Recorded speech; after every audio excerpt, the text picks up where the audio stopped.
Look at that. Get a view from the other side in a moment here. Okay, so listen, here's the situation right now. My hands are freezing and I can't wear gloves while I film. So what I'm going to do is show you this quick view of this bus here that slid off the road, this hybrid.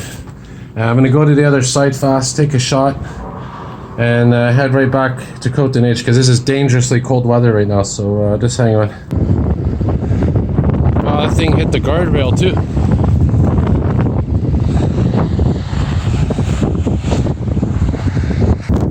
Alright guys, gotta cut the film here. Got some video, gotta head back to warmer indoors. Alright, see y'all soon. More videos to come.